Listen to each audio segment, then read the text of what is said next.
ఎప్పటికప్పుడు తాజా వార్తలను అందిస్తున్న టీవీఆర్ ఛానల్ కు స్వాగతం. ప్రజల పక్షాన, ప్రజల గొంతుకై. అందరికీ నమస్కారం. కూర్చోండి. ముందుగా ఈ యొక్క విజయవాడ ఉత్సవకు ఇంత ఘనంగా, కన్నుల విందుగా, ఆహ్లాదకరంగా ఈ యొక్క కార్యక్రమాన్ని ఏర్పాటు చేసిన ఈ విజయవాడ ఉత్సవ్ కమిటీ చైర్మన్ అయిన మొత్తవరపు మురళీకృష్ణ గారికి, అలాగే విజయవాడ పార్లమెంట్ శాసనసభ్యులు శుభనాథ్ గారికి అలియాస్ చెన్ని గారికి, అలాగే మైలవరం శాసనసభ్యులు వసంత కృష్ణప్రసాద్ గారికి, ఇక్కడికి విచ్చేసిన అనంతకోటి, ఇదొక ఆధ్యాత్మికం అలాగే ఒక పర్యాటకం రెండు సమ్మేళితమైన ఒక మంచి ఒక సభకు ఎంత వైభవం తీసుకొచ్చిన ఆ విజయవాడ నడిబొడ్డును వెలిసిన ఇంద్రకీలాది కనకదుర్గమ్మ ఆశీస్సులతో ఈనాడు ఈ యొక్క కార్యక్రమాన్ని ఇంత ఘన విజయం చేయడానికి విచ్చేసిన తల్లి భక్తులందరూ కూడా నా హృదయపూర్వక ఆహ్వానం పలుకుతూ, దేవీత్వం భక్తులపై సర్వకార్య విధాయిని కలువి కార్య సిద్ధార్థముపై బృహత్నత శృణుదేవి పరోక్షామి అని అధసప్త శ్లోకిలో దీంతో ప్రారంభం అవుతుంది. శుభాచ దేవీత్వం భక్తులపై సర్వకార్య విధాయిని కలువి కార్య సిద్ధార్థముపై బృహత్నత శృణుదేవి పరోక్షామి గుంజికా స్తోత్రమంతం మేన ప్రభావిణ జండి చాప శుభ భవేత్. అటువంటి సర్వంగళ మంగళే శివే సర్వార్థ సాధికే శరణ్య త్రయంబకే గౌరీ నారాయణి నమోస్తుతే సర్వబాధ ప్రశమనం త్రైలోక్య శైక్లేశ్వరి ఏవమేవ త్వయా కార్యమస్వద్వైరి వినాశనం. అటువంటి ఆ ఇంద్రకీలాదులు వెలిసిన ఆ దుర్గమ్మ ఆశీస్సులు అందరిపైన ఆవిడ కరుణా కటాక్ష వీక్షణాలను ప్రసరింపజేయాలని ప్రార్థిస్తూ, మరి ఈనాడు ఈ యొక్క శరన్నవరాత్రులు సందర్భంగా మొన్ననే ఈ యొక్క ఇది సాంస్కృతిక వేదిక, ఇంతకుముందు ఇది 5వ సభ ఇప్పుడు జరిగేది. అంటే ఇంతకుముందు పొన్నమి ఘాట్ దగ్గర ప్రారంభించి ఈనాడు ఇక్కడ ఈ సాంస్కృతిక కార్యక్రమం అది 11 రోజులు జరుగుతుంది. ఇదేమో 46 రోజులు ఈ యొక్క కార్యక్రమాన్ని ఏర్పాటు చేయడం జరిగింది.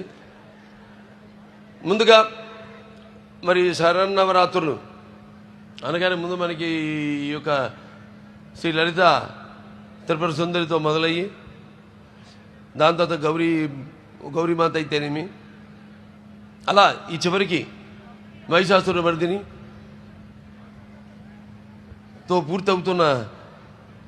కాబోతున్న ఈ యొక్క క్షేత్రానికి ఇవాళ ప్రతి సంవత్సరం ఎంతో వేలాది మంది భక్తులు రావడం, దీక్ష పూని ఇక్కడికి రావడం, మహిషాసుర మర్దిని అయితేనేమి, గాయత్రి మాత అయితేనేమి, లేకపోతే అన్నపూర్ణమ్మ అయితేనేమి, అలాగే కాచాయిని దేవి, అలాగే మహాలక్ష్మి అయితేనేమి, ఇవాళ మరి లలితా దేవి అయితేనేమి, రేపు చండీదేవి అయితేనేమి, తర్వాత సరస్వతీదేవి, దుర్గామాత, అలాగే ఈ మహిషాసుర మర్దిని, ఇలా ఈ 11 రోజులు 11 అవతారాల్లో ఆవిడని అలంకరించి జరుపుకుంటున్న ఈ యొక్క తరుణంలో, అలాగే ఈ యొక్క రాష్ట్రం విజయవాడ వైబ్రెంట్గా ఈనాడు ఇక్కడ ఈ యొక్క సాంస్కృతిక కార్యక్రమాన్ని ఇంత అద్భుతంగా ఏర్పాటు చేసేందుకు అంటే సంకల్ప బలియే ఉంటాం. మనం చేసే మంచి పని అయినా ఆ ప్రకృతి అలాగా దేవుళ్ళందరూ సహకరిస్తారని ఎంత అద్భుతంగా ఈ కార్యక్రమం ఈరోజు చూస్తున్నాం మనం. ఎప్పటికప్పుడు ప్రతి వాళ్ళల్లో ఒక భయం, ఎప్పుడు ఎక్కడ వర్షం పడుతుంది, ఎక్కడ ఏ ఆటంకం కలుగుతుంది కార్యక్రమాలకని. అటువంటిది ఆ దేవి కృప వల్ల అంత దిగ్విజయంగా విజయవంతంగా జరుగుతుంది ఈ కార్యక్రమం. అంతే సంకల్ప బలీయం అంటాను. అలాగే చతుషష్ఠి కళలకు గానం చేయన మన భారతదేశం ఆ కళల వెలుగును ప్రపంచం నలుమూలలా ప్రసరింపజేసి మన దేశ ఔన్నత్యాన్ని చాటి చెప్పడానికి దోహదపడిన ఎందరో మహానుభావులు పుట్టిన మన భారతదేశం నిజంగా కళాఖండ దేశం అని చెప్పుకొని గర్వపడాలి.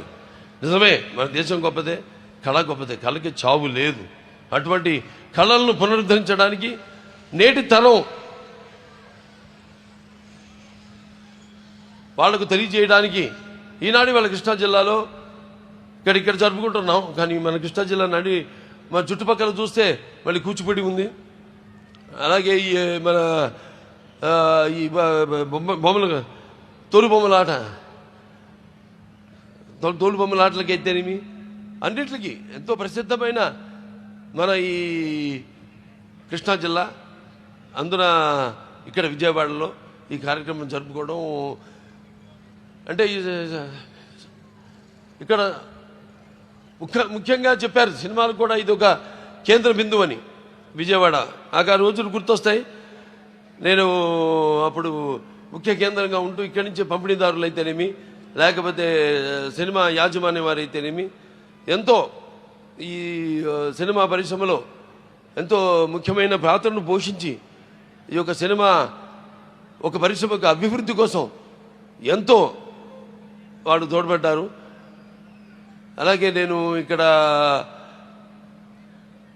ఎన్నో ఉత్సవాల్లో అంటే దుర్గమ్మ మాత జరిగిన ప్రతి ఈ యొక్క శరన్నవరాత్రుల్లో పాల్గొనడం అయితేనేమి వీటిలో. అలాగే మానవ సేవే మాధవ సేవ అంటాం. అలా ఈ Basavataraka ఇండోమెరికన్ cancer hospital and research institute అయితేనేమి దాని ద్వారా ఎంతోమందికి ఒక ఎంతో ఖర్చుతో కూడుకున్న వైద్యాన్ని వాళ్ళకి అందుబాటులోకి తీసుకురావడం, అంతర్జాతీయ ప్రమాణాలతో కూడిన వైద్యాన్ని వాడికి అందజేయడం. అలాగే మొన్నే ఇక్కడ తుళ్ళూరులో కొత్త ఆసుపత్రికి ఇక్కడ కట్టబోతున్న ఆసుపత్రికి భూమి పూజ చేయడం జరిగింది.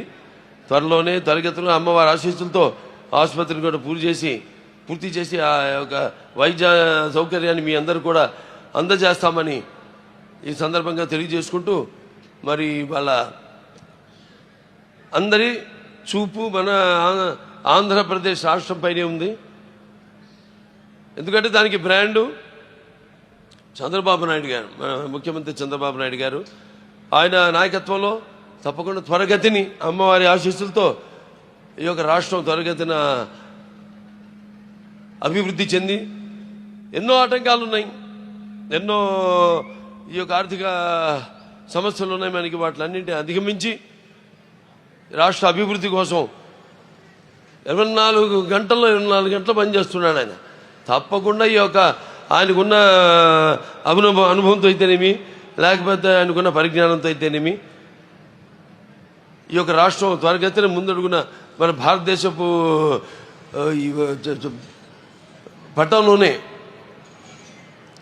సువర్ణాక్షరాలతో లిఖింపబడిలా త్వరగతిన అభివృద్ధి చెందుతుంది అని సందర్భంగా తెలియజేసుకుంటూ మరొకసారి ఈ యొక్క మంచి కార్యక్రమానికి నన్ను ఆహ్వానించినందుకు కమిటీ చైర్మన్ ముత్తవరపు మురళీకృష్ణ గారికి, అలాగే మా పార్లమెంట్ శాసనసభ్యులు శివనాథ్ గారికి, జిన్ని గారికి, అలాగే ఇక్కడ మైలవరపు శాసనసభ్యులు వసంత కృష్ణ ప్రసాద్ గారికి అందరికీ, అలాగే ముఖ్యంగా ఈ సాంస్కృతిక కార్యక్రమంలో పాల్గొంటున్న నా తోటి కళాకారులందరూ కూడా నా అభినందనలు తెలియజేసుకుంటూ నా కృతజ్ఞతలు తెలియజేసుకుంటూ నేను సెలవు తీసుకుంటాను.